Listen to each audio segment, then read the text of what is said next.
everyone, and welcome back to the Corporate Sustainability Education channel. We are your weekly education podcast and we're powered by the Southern Sustainability Partnership.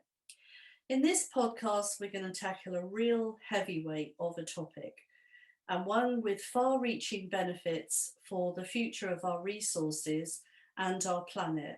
And it's referred to as the circular economy.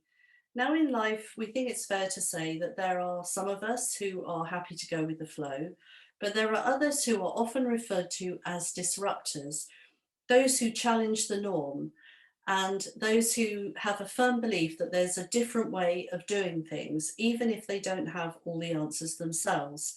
If we were to think about who that might be in our lifetime, Elon Musk, I think, would definitely be in our top 10. The one thing for sure is that there is no planet B, and yes, our resources are finite. So the circular economy really is acting as one of those disruptors, and it's a growing movement that aims to turn the way that we produce things and the way that we act as consumers on its head. So is the circular economy the answer to our finite resources? Well, we have turned once again to Martin Baxter, who is the Director of Policy and External Affairs at the Institute of Environmental Management and Assessment, IEMA, and asked him to dissect the subject in 2021 and to look at its intentions. So Martin, thank you for offering to tackle such a big subject. Well, I'm delighted to be back with you again. It's it's a fantastic topic area to explore. So really looking forward to our discussion. It certainly is, Martin. Yes, and in the world that both of our organisations work in, it's something that we've been talking about probably for several years now. So can you tell us how the circular economy is being defined in 2021? Yeah, sure. And I think, one of the things, and you picked up in your introduction, is about, how we're kind of moving to different models. And if you think about the traditional system that we've had in terms of how we kind of take, make, use and throw. So we have this linear system where we've extracted lots of materials out of the environment. So some of them are kind of, metals or minerals. Some of them are kind of using natural products as well. And then can we make something with them? We use it until we've done with it, and then we just throw it and discard it. And that kind of that linear approach has been something that has been with us for quite a long time. And really, what the circular economy is doing is kind of turning that around and saying, actually, kind of, we need to do three things. We need to really design out waste and pollution. So we kind of really have to have that focus on efficiency and effectiveness. We need to keep products and materials in use and to keep them in use as much as possible. And we also need to regenerate our natural systems so that where we're using renewable resources, that we keep those really healthy so that we can prolong our existence with them. So I think, the circular economy is one where we want to keep materials in maximum use, and when we've finished with a particular purpose with them, can we reuse them in some way and continue to extract value for society without discarding them and polluting the environment? So it's a really interesting concept, and one which is getting a lot of traction, a lot of interest, and policies emerging to help to move down that way of thinking. Yeah, I think it's another subject really when we look at sustainability and environmental management that makes you wonder why we've really taken so long to start to look at this way of working, really. I mean, it's fair to say that we need to look at the future of our resources and the benefit of our planet, but is that truly the reason why organisations are looking at this now? I think there's two things. I mean, it's tempting to think that this is all completely new, but of course it isn't, because we've had all sorts of functions of the circular economy that have been working in some of our systems before. So, I mean, from very simple things like, composting, and, if you grow your own at home or on an allotment and you kind of starting to put back in that context, people have had, deposit return schemes where you take your bottle and you have it refilled, God, everybody used to have a pint of milk on the doorstep, and you put your empties out, and the next morning, you know, so some of that circularity has been around already. But I think when you overlay the challenges that we've got in a world where we have a massively growing population, bear in mind the United Nations central projection is that between now and 2050, so over the next 30 years, there'll be something like another 2 billion people on the planet. 2 billion people, so up to well over 9.5 billion and stretching towards 10 billion by the end of this century. So in essence, what we're doing is driving consumption. So that kind of the more people that we have on the planet, then potentially, and kind of this is important, potentially, then we consume more. Of course, we are incredibly wasteful as a species, and particularly in certain parts of the world where we consume significantly more than we actually need, or could ever realistically kind of utilize to best effect. So that's part of the problem, and that consumption is putting incredible pressures on our natural systems. So we have to think about how we manage those pressures and mitigate them and reduce them. So that's a really, really big driver. And then as you start to sort of like develop policies to address this, then inevitably businesses can, particularly the progressive businesses, can start to think about how they do things differently. And rather than wait to necessarily be regulated, then they start to look and say, well, what's the business case for us being able to do things in a more effective way? And therefore that drives innovation and new ideas and new thinking. And I think a really exciting part of the circular economy is all about the innovation and doing things differently and designing products and systems in more imaginative ways, which have sustainability at their heart, is a real driver in this context. Yeah, the way our organisations produce things, the way that they manufacture things, is already a highly complex process for them. So asking them then to factor in a sort of a circular economy way of thinking and doing is a whole new level of expectation. So how do you feel it's being received? I think, well, certainly, you know, some businesses and in some sectors, they kind of see in this as a real opportunity. So, you know, if you look at somebody like Rolls-Royce in the aerospace sector, it has its Revert program, which has really been embedding this sense of material stewardship in its business, and looking at how they can really harness, you know, across all of their sites, but also into some of their supply chains, the management of materials in a much more effective way, so they can have this kind of closed loop manufacturing process. And that allows them to get absolutely maximum value out of their products. You know, let's face it, well-known drinks brands that use aluminium cans, you know, they've been kind of driving elements of, you know, high precision. You know, we have incredibly high precision manufacturing of cans, high-grade aluminium that we put fizzy drinks in. And we have really high recovery rates of that material to be used back into systems. So quite, you know, interesting that some manufacturers, they might never have called it circular economy. They might have called it, you know, effective supply chain management. They might have had it material stewardship. They might have just called it resource efficiency. But all of those contribute to, you know, a better way in terms of driving circular thinking into the economy. I think what's interesting is now you're seeing much more concerted efforts across the whole of our system to get things aligned in a way in which we can do this much more effectively and at scale and at pace. So yeah, I think, you know, more and more manufacturers and others are seeing the real benefits of this.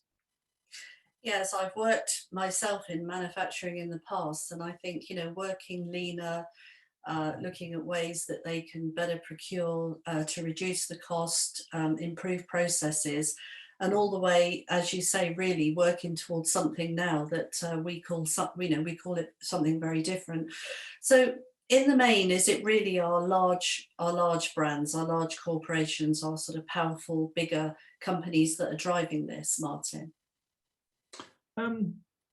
Yes and no. I mean, they are obviously, you know, the front runners are always doing new, exciting, innovative things, and they can, you know, just because of their size, they can drive things at scale.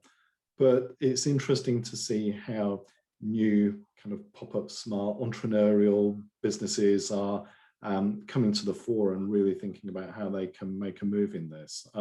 So we've certainly seen, you know, new businesses start up, and they are taking what is, you know, somebody else's waste product and repurposing it into, you know, new desirable things that people are finding really interesting and fascinating. So there's, you know, the well-known organisation who's taken used fire hoses from fire services and repurposed those into, you know, designer handbags or into belts, into, you know, and they've got a huge news business, and that is, you know, all about imagination, entrepreneurship, and with sustainability at its heart. So we are seeing those types of businesses, and of course, as we start to think about how we can utilize our products to best effect, then the whole issue about how we repair products and repurpose things at the end of their life, then as materials become more valuable,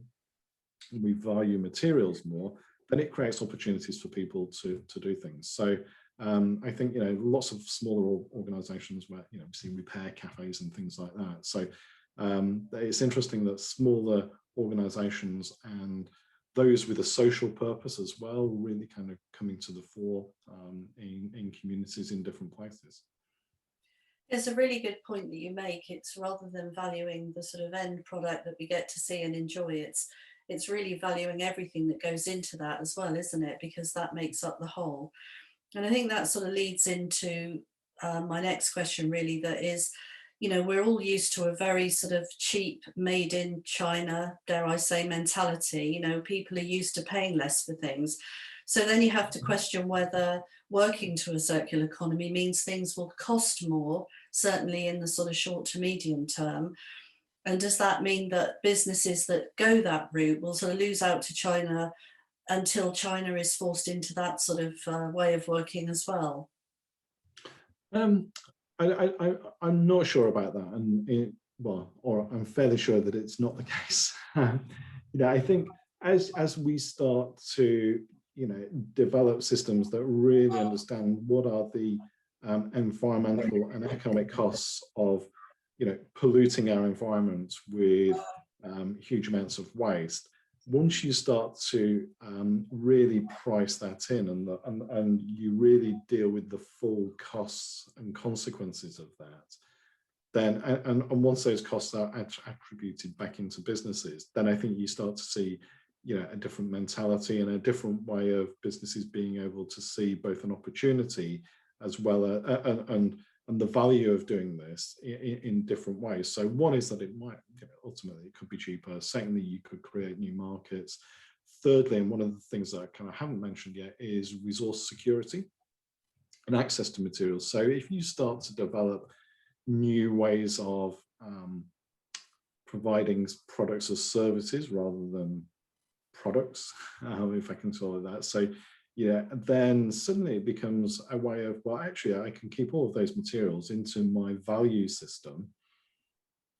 And then once I start to do that, then if I can design that particular product that is used to provide a service in a way that I can easily extract all the key materials from that and bring them into the next iteration of that service going forward, then actually that's a really powerful business model, because then you build both a relationship with your customer base, really important. You're harnessing materials to best effect and reutilizing them and repurposing them and hopefully putting them to high economic value use and high social value use going forward. So when you start to think of it like that, then it's much better than kind of trying to find all these materials from different far-flung places, which you know, could be, you know, quite vulnerable in terms of being able to kind of secure those. So resource security is an interesting kind of lens to view some of resource circularity in as we go forward. So yeah, I think you know, as a society, we're really thinking about what we do with all these materials. I mean, we are in a situation now where, what a surprise, countries are really not wanting us to be exporting our waste and all of our kind of problems for them to solve. Actually, we're going to have to deal with these at home. So, we have to then start to think about how do we create the infrastructure and the mechanisms and the collaborations and partnerships that means that we're going to deal with these materials in a vastly different way than we've done before. So that will drive both economic competitiveness and productivity in terms of the way we use materials if we do that properly, and also leads to better environmental outcomes as well.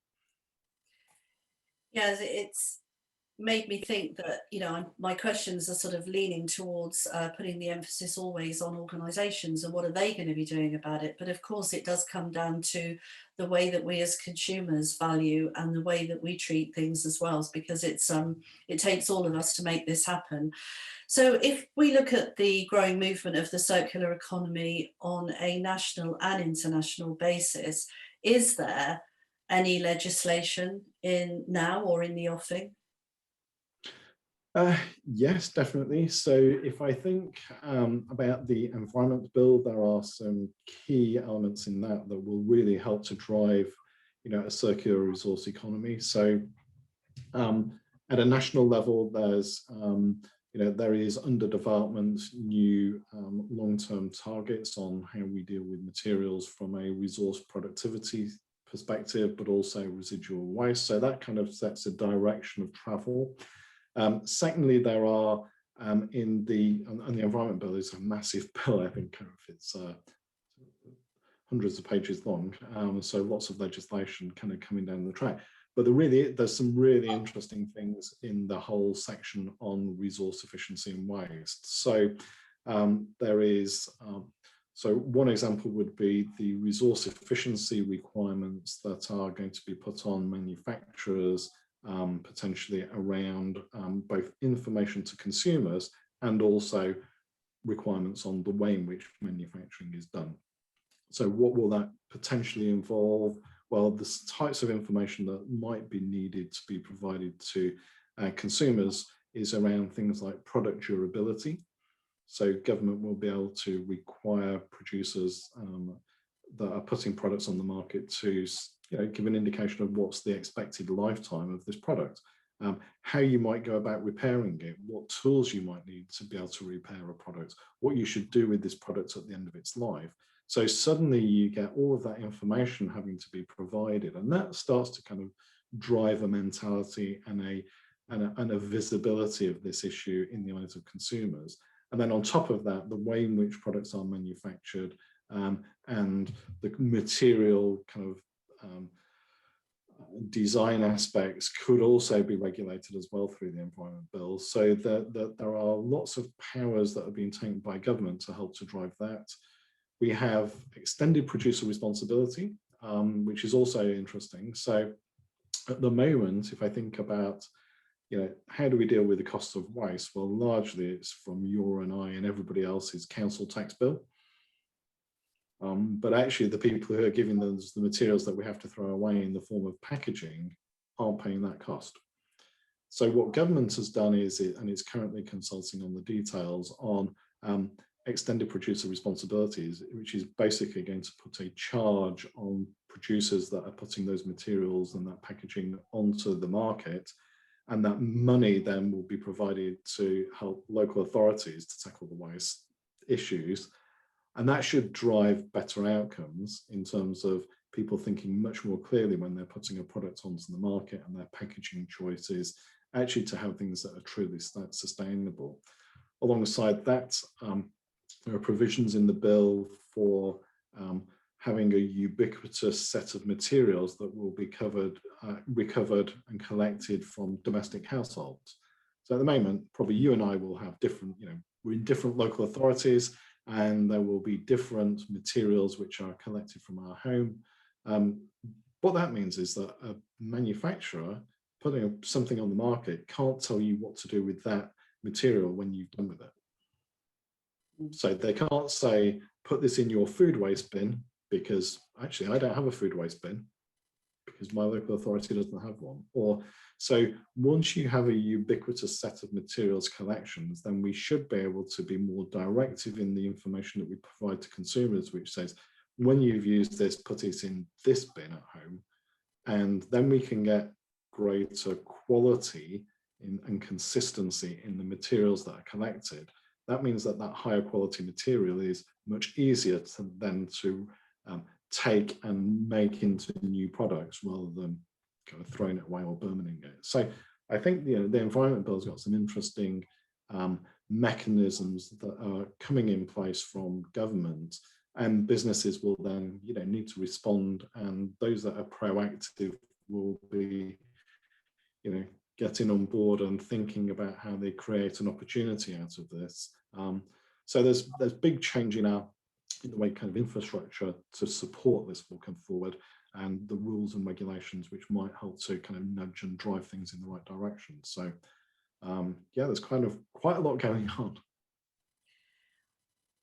Manufacturers who might be listening to this right now, or at least looking and seeing, this is coming down the track at them, I think it could be very easy in the first instance sort of see that as a negative. We've already got enough to be coping with without looking at this. But I would mind thinking that once they look at this in more detail, and once they are going down this road, that it actually could be extremely good for them. It could improve the way that they do things in so many ways, and also maybe reduce the cost of manufacturing things. So I think, it's a real positive. We just have to look at it that way, don't we?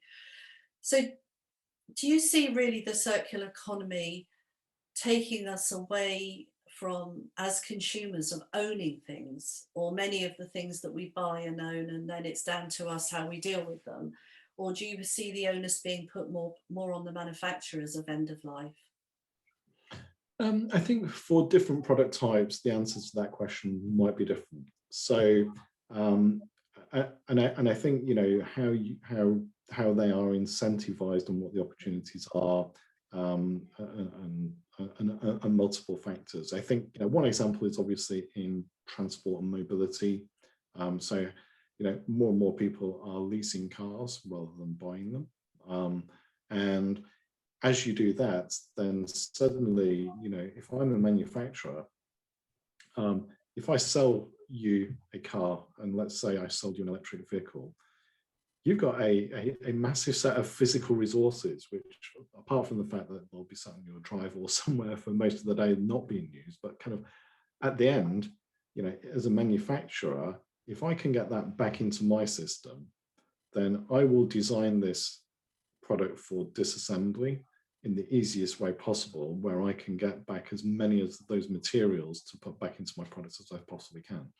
So that mentality is definitely kind of on its way, and is definitely part of the thinking. Now, as you get into different product types, then I think, and I think it's interesting how people consume experiences, and different age groups have, or different kind of parts of our population have different characteristics and desires for that. So ownership is maybe not always what people want, and so it could be certain white goods potentially kind of lend themselves to this, things that are used very regularly. There's always this talk about with washing machines, can you pay for X number of kind of washes on a machine, and you're buying the service of having washes, and then after a period of time you would get an upgraded version that can do things more effectively and more efficiently, and that old washing machine is then kind of repurposed. So that's a model that you can see, and so yeah, I think it's this whole extended resource ownership model of how materials are owned, and is it owned in the material, is it owned in the product, and and how that goes forward, I think is really interesting. And we are seeing examples of where in some cases that is what's done, and I'm sure there'll be many other opportunities further down the line. We've heard the expression, or at least I have, where people say as soon as you drive your vehicle off the forecourt, it's it's losing value all the time. when our washing machine gets towards the end of its life. I don't know, we have that mentality of, oh, it's no good anymore. So isn't it wonderful that we could now be moving in a direction where things will always have a value in our thoughts, and in the way that, we know that it's going to go on to do something even better in the future. It's going to be used to be something that we could buy back again. I think it's a really lovely way, I think, of looking at the future. I think in some ways with my next question, Martin, you've answered it to some extent, but today's consumers, it is fair to say that we've sort of cottoned on to the fact that, our products, many of them, are not built with any sort of longevity. We know they're not going to last as long as they did in our parents' time, if you like. A washing machine 15 years old before it dies. So in a circular economy way of thinking, do we need our products to last longer and for us to sort of work them to death till the end? Or do you think that our manufacturers will require the resources of those products to come back that much quicker? I think there will be elements of some products which are, some parts of them should actually be built for durability, and some parts of a product should be built for replaceability and recovery of materials on an ongoing basis. So, if you think about it, there are certain parts. Let's go back to your washing machine. The kind of the casing of your washing machine, the block that's in the bottom that stabilizes. There's a whole set of your washing machine that could just go on for a long time. It might be that we just need to think about, every 4 years, 5 years, 8 years, 10 years, whatever it is, that we just need to replace the pump, that we just need to replace the fascia on it, just so it's a bit cool, a bit nicer color, or whatever it is. But so there are elements of different parts of a product that could be replaced and upgraded, and that could be important in terms of, say, driving efficiency. Whereas that would be very different than a product which is designed to not be durable, so that you just go and buy a new one. So I think that's why I think it's really interesting in the environment bill, like giving an insight into expectations on product durability and obsolescence, as well, as a kind of another issue, isn't it? Is you always need the same. You always need the new version of, when really you don't. So I think this is I think it's a fascinating issue, and one that maybe there aren't always right answers. So, or you could have different answers for the same problem, but actually kind of it's the process of working through them, thinking creatively about how best things can work, thinking about how do you optimize all of this, and then coming up with kind of decisions. Yeah, it's interesting how you can look at something and say, let's talk about the circular economy, and let's look at this new groundbreaking way in which we can do things. And yet, as we're talking, I'm thinking, going back 15 years ago, when the engineer had come around and say, yes, madam, I can replace that. I'll just pop out to the van and get you a part and replace it. Or your vehicle engineer saying, yes, I can replace that. Whereas now they'd rather not replace it and just, do a sort of, condemn it, really. So in a way, we're just maybe partly going back to the old-fashioned ways in which we used to work. It's a good way of looking at it, I think, with the next question, is that this is going to create new industries, isn't it? This is going to create work for new companies, new ideas coming on board, like, collecting the products rather than going to sort of landfill, breaking down of products, allocating what's been broken down for reuse, and even sort of repurpose, as you said. So I think new industries and new businesses will build out of what we're talking about here. Yeah, definitely. I mean, I really see significant opportunities. We're going through, obviously, a period of change. We're thinking about how we tackle climate change. We've got a plastics waste crisis. We've got all of these challenges that we face. We need to be more efficient and effective in the way in which we use materials. So that gives real opportunity during those periods of change to drive new disruptors into different markets and different segments, thinking about how they do things differently. So yeah, I think it's really exciting and interesting, and really can be a force for good. I know you spend time on LinkedIn as I do. You post some really great topics on LinkedIn. Have you seen today that seems to be going viral, the new Greenpeace advertisement? When you talk about the plastics crisis, it's all about plastics, and actually it's very clever what they've done. So if you haven't seen it, I suggest you have a little bit of a Google to look at it afterwards. So this, as it needs to be, I guess, is obviously an international drive. So I would imagine then that there is knowledge share going on between countries and even organisations that, you know, working together, or is everybody really sort of struggling and finding their own way with this at the moment? No, there's an awful lot of collaboration, and I think where we've seen that, you know, so I work I kind of volunteer and do things in the International Standards Organization, ISO. You know, there's a circular economy technical committee. There are standards being developed to help to support organizations move down this. We're doing some joint work in my technical committee with IEC on kind of material declarations. So how can you start to codify the material inputs into products which are aggregated from lots of different components, so that you can have a real understanding of kind of what's in a product at the end of its life, so that you can then have all of the information that you need to be able to recover all of those materials to best effect.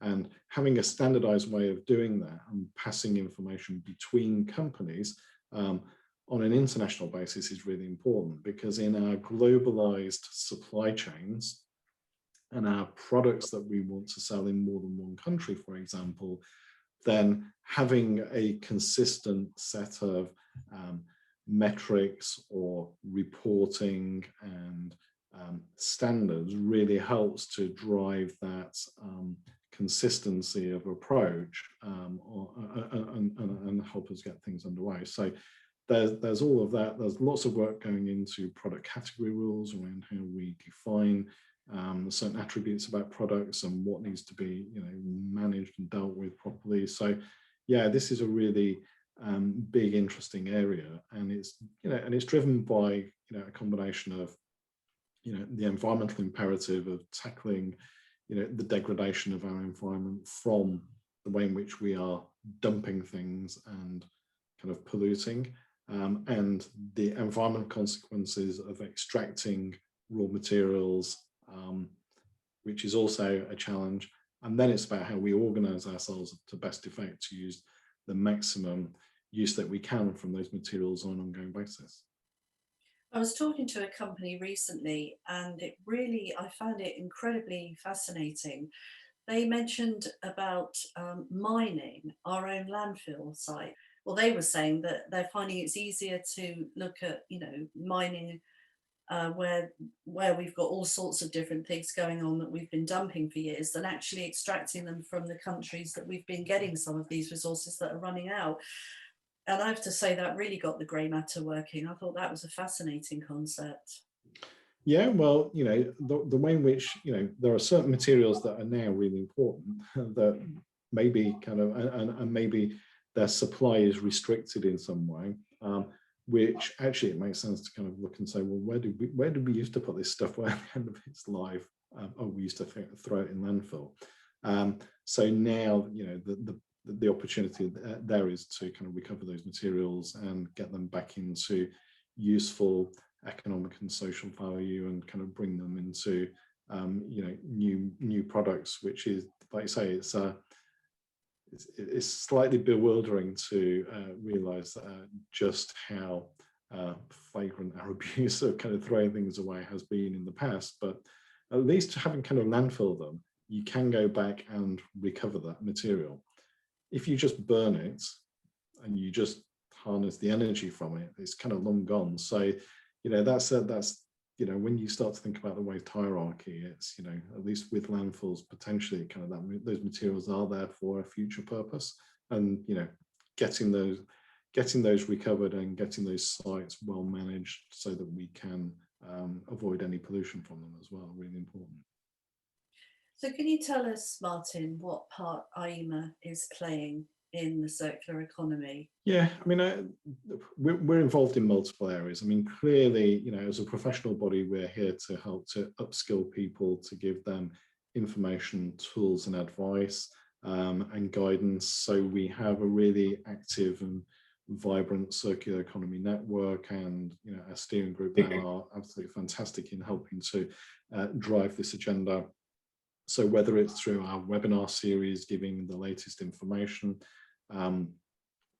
developing concepts and helping to support ideas such as the kind of resource ownership model as a way of kind of starting to think about, and that extended resource ownership model across different supply chains and different companies, really interesting.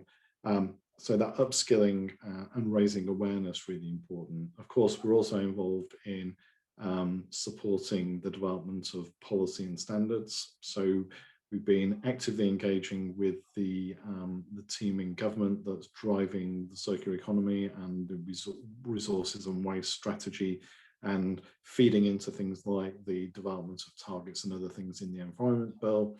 And then we engage internationally on the development of standards. So I guess IEMA has got kind of fingers in many pies, but trying to help to make sense of this for practitioners. So yeah, it's a really important area for sustainability professionals. So helping them to navigate this and then change the rules of the game to ensure that they can do this effectively are things that we're involved in.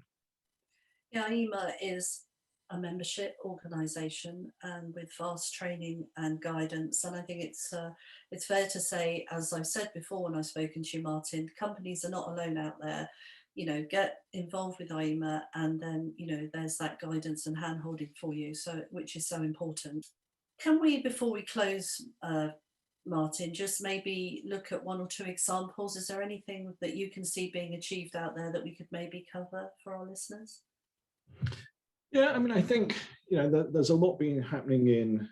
So if you start to apply the circular economy principles into our food system, kind of, it's a huge challenge in terms of how do we ensure that the food that we are producing is 100% of it is used to support people's kind of nutrition. Kind of that would be the holy grail. So how do you start to maximize everything that's produced across the whole of the value chain? What collaborations are needed to be able to do that? What supply chain management processes might need to be put in place? What then happens for us as consumers? Because let's face it, there's a significant amount of food waste in the home. Some of it never kind of, it leaves the fridge and goes straight in either your bin or your compost bin because you haven't, or you cook too much, or you go to a restaurant and there's leftovers kind of thing. So that whole process is really ripe for circular economy thinking. And I just find it fascinating that with innovation, there are so many opportunities to make improvements. So we know that coating cucumbers are kind of a really interesting example. I'm not big on cucumbers, but hey, but when you buy a cucumber from a supermarket, it is generally film wrapped. It's film wrapped because that helps it to last longer and preserve its life as you use it. So, and it protects the cucumber. And if it isn't there, the cucumbers dry out and they degrade more quickly in your home, and therefore you kind of end up with a lot more waste. New product has been developed, which puts a coating on a cucumber now, which is digestible. Oh, fantastic. So here we have a way of using biotechnology to provide a packaging solution, which means that there's kind of no packaging. The product is well protected, and suddenly we can ditch that plastic film wrap. I think that's absolutely fantastic.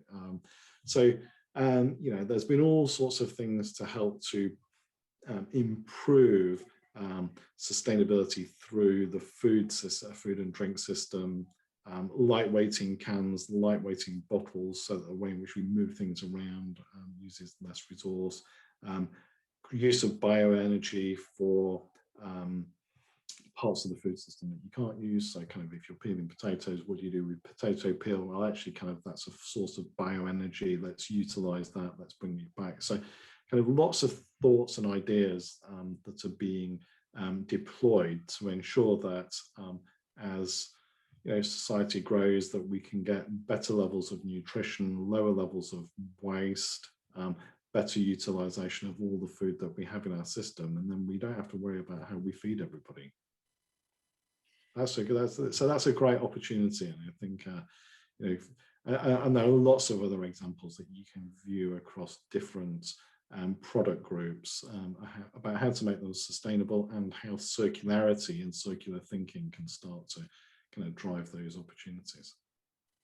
I feel the need now, Martin, to defend the cucumber. I like cucumbers, so That's fine. That's fine. I pull back some ground on the cucumber, and I feel as though now we have opened the debate around boardrooms. I'd like to think we have around boardrooms everywhere, and dining tables. I think circular economy is one of those topics now that you could just throw out there and people could spend all evening talking about, couldn't they?